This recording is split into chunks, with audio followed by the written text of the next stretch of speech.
Hello friends, पिछले video में हमने EMV का एक बेसिक सम किया था। इस वीडियो में हम EMV का एक थोड़ा सा डिफरेंट सम करेंगे और इसी टाइप का जो सम है वो हमें एग्जाम में पूछे जाते हैं। तो इसके लिए मैंने क्वेश्चन 16 दिया है। इसका क्वेश्चन है, अ bakery sells cakes of at rupees 10 a dozen. The cakes can be prepared at the cost of rupees 6 per dozen and the administrative cost is rupees 1 per dozen. The unsold cakes can be sold at rupees 3 per dozen at the end of the week. The probability distribution of the demand of cakes is as follows. How many dozens of cakes should be prepared to earn maximum profit? तो इसमें भी हमें EMV से find करना है। यहाँ पे दिया है कि एक बेकरी है जो 1 डजन केक को 10 रुपीज़ में सेल कर रही है और इसका जो कॉस्ट है वो 6 डजन आ रहा है, 6 पर डजन आ रहा है और उसमें एडमिनिस्ट्रेटिव कॉस्ट है 1 रुपीज़। और जो केक्स अनसोल्ड रह जा रहे हैं यानी कि नहीं बिक रहे हैं उसको सोल्ड हो सकते हैं 3 रुपीज़ पर डजन पर। वो कब हो रहे हैं? At the end of the week. तो इसके लिए हमें कुछ कैलकुलेशन करनी पड़ेगी। सबसे पहले तो हमें प्रॉफिट फाइंड करना पड़ेगा।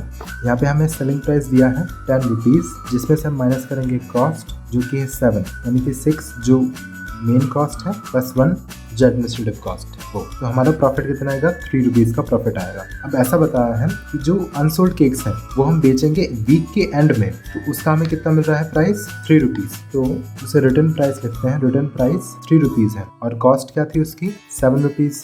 यहाँ पर लॉस कितना हो रहा है? हमें 4 रुपीज़ का लॉस हो रहा है। तो अब यहाँ पर हमें डिमांड डजन दे रखा है और प्रोबेबिलिटी दे रखा है। डिमांड्स है 1, 2, 3, 4 और प्रोबेबिलिटी 0.15, 0.20, 0.50, 0.15।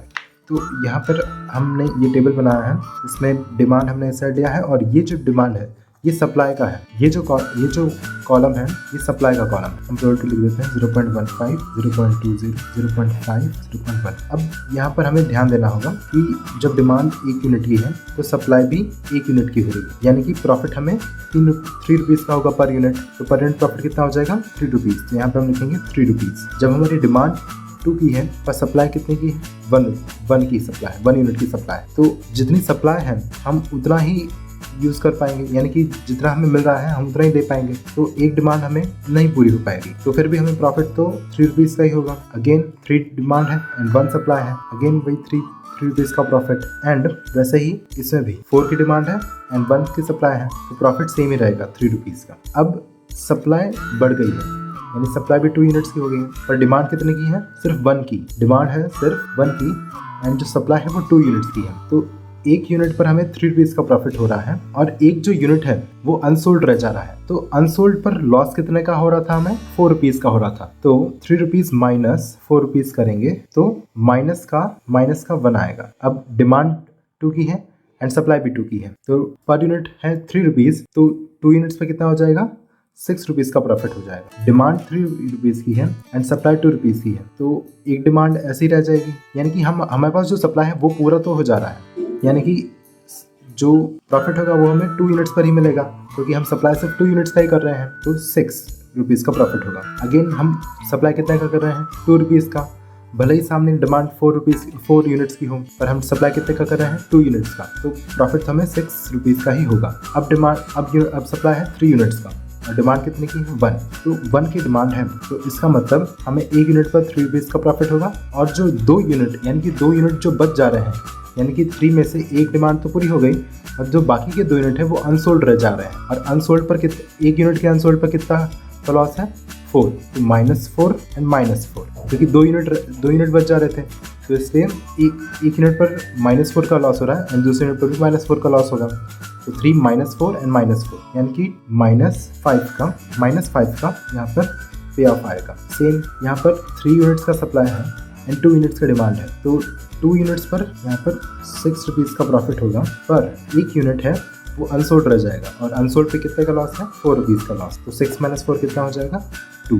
सप्लाई भी 3 है, डिमांड भी 3 है, तो 3 × 3, यानी कि 1 यूनिट पर 3 का प्रॉफिट हो रहा है, तो 3 यूनिट पर 9 रुपीज़ का प्रॉफिट होगा। सप्लाई हम 3 यूनिट्स का ही कर रहे हैं, भले ही डिमांड सामने 4 रुपीज़ की हो, फिर भी हमें प्रॉफिट सिर्फ 9 रुपीज़ का ही होगा। अब सप्लाई है 4 यूनिट्स की एंड डिमांड है 1 यूनिट्स, तो 1 यूनिट पे हमें 3 रुपीज़ का प्रॉफिट होगा। तो बाकी के जो बचे 3 यूनिट उस पर हमें 4 रुपीज़ का लॉस होगा, यानी कि 3 × 4 यानी -12। तो इसका मतलब हमें यहाँ पे लॉस होगा -9, यानी 9 का लॉस होगा -9। सप्लाई है 4, डिमांड है 2, यानी कि 2 यूनिट अब भी अनसोल्ड रह जाएंगे। तो जब 2 यूनिट का डिमांड है तो 2 यूनिट पे हमें 6 रुपीज़ का प्रॉफिट होगा, क्योंकि अगर 1 यूनिट पे 3 रुपीज़ का प्रॉफिट हो रहा है तो 2 यूनिट पे 6 रुपीज़ का प्रॉफिट होगा। और लॉस कितने का होगा?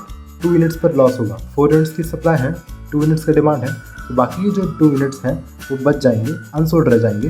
तो 1 यूनिट के अनसोल्ड पर 4 रुपीज़ का लॉस हो रहा है, तो 2 यूनिट के अनसोल्ड पर 8 रुपीज़ का लॉस। तो 6 माइनस 8 कितना हो जाएगा? -2। सेम यहाँ पर भी वही कैलकुलेशन करेंगे। 4 की सप्लाई है, 3 की डिमांड है, तो 1 के ऊपर 3 का प्रॉफिट हो रहा है, तो 3 के ऊपर 9 का प्रॉफिट होगा और 1 यूनिट बच जाएगा, तो वो 9 माइनस 4 करेंगे तो हो जाएगा 5। 4 का सप्लाई, 4 का डिमांड, तो 4 × 3 12 रुपीज़ का प्रॉफिट होगा। अब सिंपली हमें, जैसे हमने पिछले वीडियो में देखा था कि हमें जो पे ऑफ दिया है और जो प्रोबेबिलिटी दिया है उसे मल्टीप्लाई करना है। तो यहाँ पर हम मल्टीप्लाई करेंगे 0.15 × 3 0.45, 0.2 × 3 0.6, 0.5 × 3 3, 0.15 × 3 0.4। टोटल कर देते हैं 0.45 + 0.6 + 1.5 + 0.4, टोटल हो गया 3। सेम सेकंड के लिए -1 × 0.15 -0.1, 0.2 × 0.6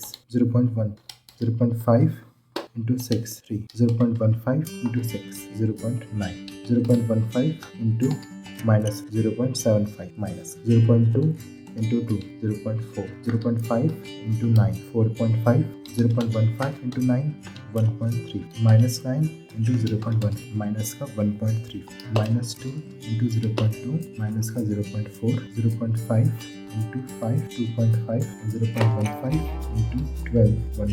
टोटल कर देते हैं 0.15 माइनस का 0.1 +0 +3 +0.9 3.8, 0.75 माइनस का 0.4 + 4.5 + 1.35 माइनस का 0.4 माइनस का 2.5 + 1.85। तो यहाँ पर भी मैक्सिमम वाला थर्ड वाला डिमांड हो रहा है, तो यहाँ पर भी बेस्ट एक्ट हो जाएगा। आई होप आपको ये वीडियो समझ में आ गया होगा। इसके नेक्स्ट वीडियो में हम EVPI के 2 इंपॉर्टेंट सम्स करें। Thank you.